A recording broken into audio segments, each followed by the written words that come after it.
Thank you for choosing this talk among all the other ones. And it's a tough choice. There's so many interesting topics you want to talk about, listen to. And I probably just start with a little bit introduction of myself. My name is Helen. I'm an occupational therapist, but also, besides being a therapist, I'm also a mother of an autistic son who is 19 years old, sitting in the back. His name is Elliott, Koon. And is getting ready to go to community college. So the reason I'm talking about this topic today is because I felt like as a mother, if you know of any family who has a child with autism, you probably know that they oftentimes has to go through a lot of obstacles in order to get the services they need. Even in California, not to say in other states, they might not have a lot of services. And the fact that they have to jump through a lot of obstacles in order to get the services they need and to meet the need of the family. And a lot of times, these parents, the family, or even the relatives around them are actually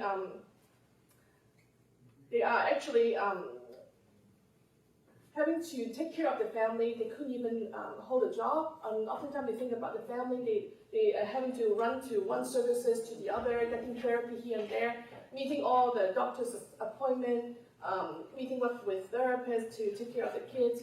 Oftentimes they felt exhausted, depressed, stressed, just to say the least.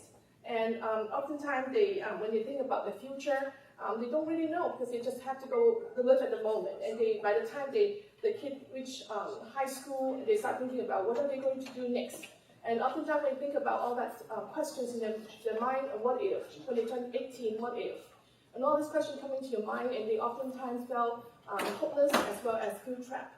And they don't know what the future will hold for their children, and they have to make all kind of preparation, legal procedure, prepare the worst, and all that kind of thing. So 2 years ago, I wrote I published my first book called An Arrow in My Quiver, Raising My Son with Autism, and basically just talking about my journey with Elliott, and as I learn and as I grow. I'm still on this one. Okay. Sorry, technical problem. And so I wrote the book for the desire to hope to encourage parents to look to God for strength and wisdom in this challenging journey, because there's so many decisions you have to make, so many situations that you don't know what to do. You just have to, if you don't have God, you just don't know what is the best situation, what's the best decision at the time. So that's why I wrote the book. But today, I really want to focus on attempting to make some suggestions in terms of what could be done, what could be what we can do in order to change the outlook of this autistic community. So today I will cover autism prevalence, the challenges, what are the challenges and strengths, what are some of the solutions I would recommend, and then we're going to show you a video of Elliott and our journey is to demonstrate the point what I'm trying to convey. So the prevalence of autism in California, or actually in the United States, in 2004, 1 in 166 were diagnosed with autism. But it's 1 in 68 in 2014. So 1 in 42 boys and 1 in 189 girls. And there's no consensus as to why that's such an increase so rapidly. But what we know, with the estimation, it is estimated that 3.5 Americans are actually living with autism. And if the autistic adult, whether they have developmental disability or intellectual disability, oftentimes 85% of them could not find a job. So you can imagine if they could not find a job by the time they reach to adulthood, who's going to take care of them? The resources that is available, basically relying on the government support and all that. The lifespan cost was estimated to be $2.4 million for those who had intellectual disability, but $1.4 million for those who without intellectual disability. And this is just a conservative estimation. So you can do the math. As the number increase, the resources that require is even bigger. So people with autism, are they just a number? Or are they actually gifts from God that are created uniquely in the way they are, with gifts and talents that are waiting to be discovered or be unpacked if they're given opportunity to. So a lot of times, these kids graduated from high school, they often do not have social skills or vocational, practical job skills in order to hit the competitive job market. A lot of them do not know how to advocate for themselves. And so they might be landed on a job that is not necessarily matching their skill set or their talent. And they might be able to find a job, but the job is not satisfying to them, not utilizing their skills and strength, and they might not be able to hold a job because of their social difficulties. So as a result, these kids will be ended up stuck at home, going nowhere, feel depressed, frustrated, and totally disengaged from the community. So what are the difficulties of these autistic adults or people? Because the way how their brain are wired, oftentimes changes is very difficult for them. Changes, like especially sudden changes, they find it very stressful. They don't know how to deal with the new information, or they take time to process it.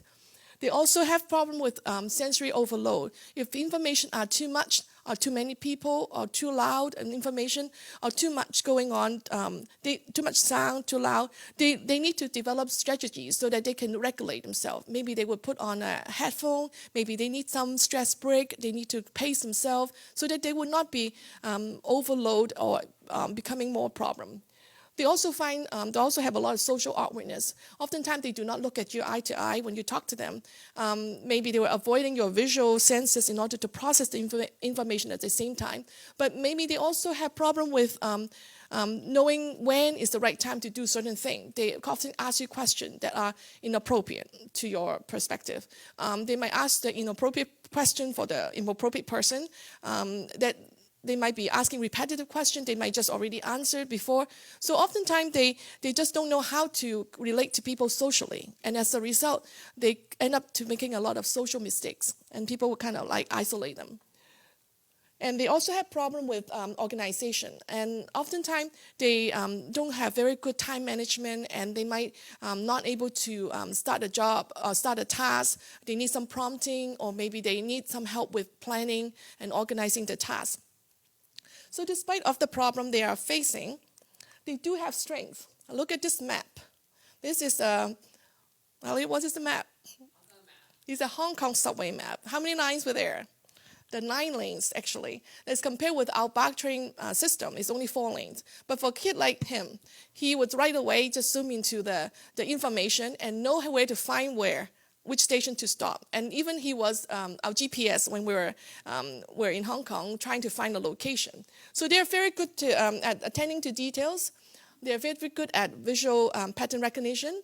They are very persistent and very obsessive with things that they're interested in. They are perfectionists. They want to do it perfectly into details. And they like to follow rules. And you give them specific instruction, they would follow it, black and white, just very clear. But they are very honest as well. They won't tell lie. They won't know how to fake an answer. Just like somebody asks you, "Are you pretty?" They won't know. They just tell you right it is. So that you can imagine. Like sometimes we say, "This food good?" He doesn't know about like whether it's a polite or appropriate time to say, "Well, I don't like the food." But it's just they don't know how to fake it in order to get along with people. So in a way, it's also good because they're bold. They are very courageous. They like to. If they feel like this is something they need to do, they go get it and persist with it. And so that's all the good quality of autistic people. So with all this, you can tell that they have a lot of strength to offer.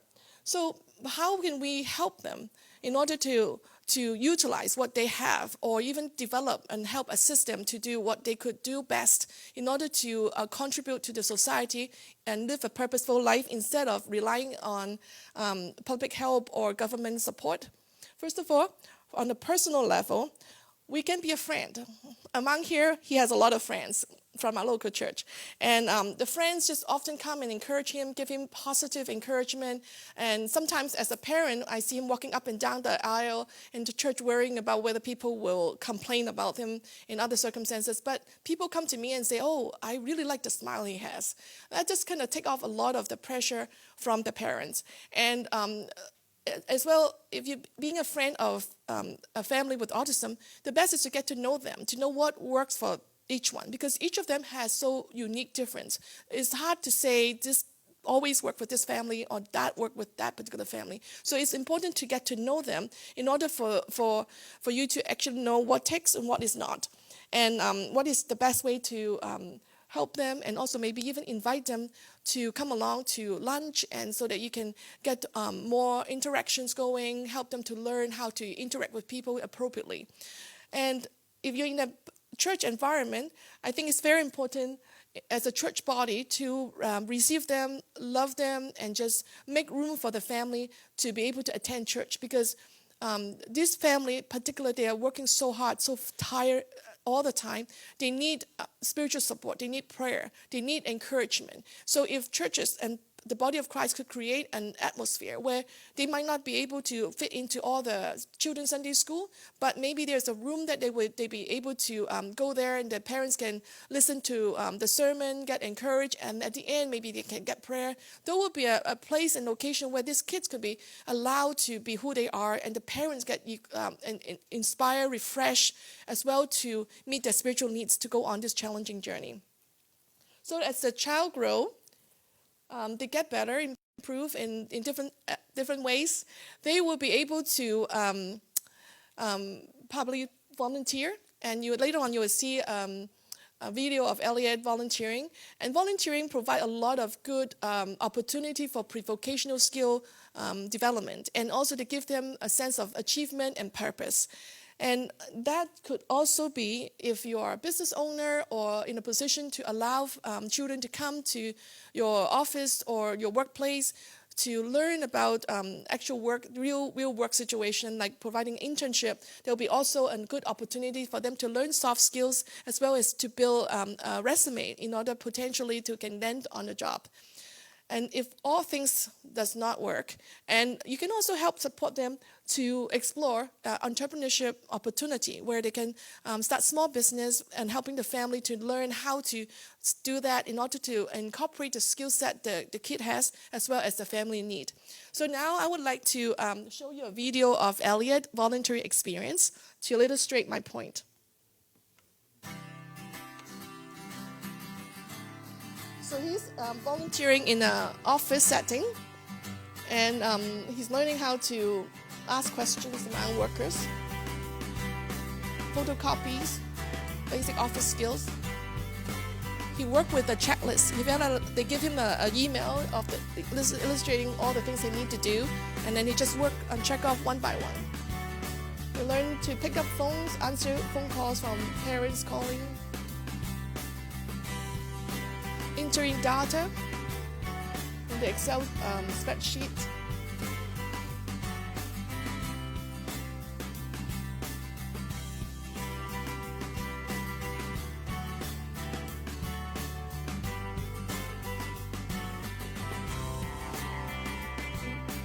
Photocopying, laminating, and even learned how to work in the bookstore in our church outside.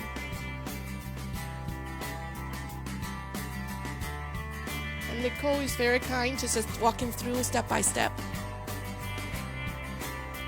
And even cleaning, which he doesn't prefer.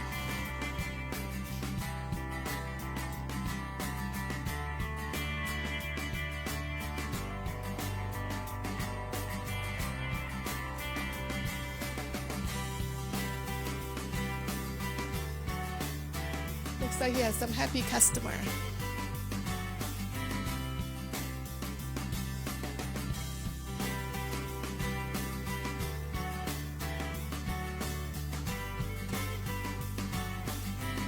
And he was on the greeting team as well.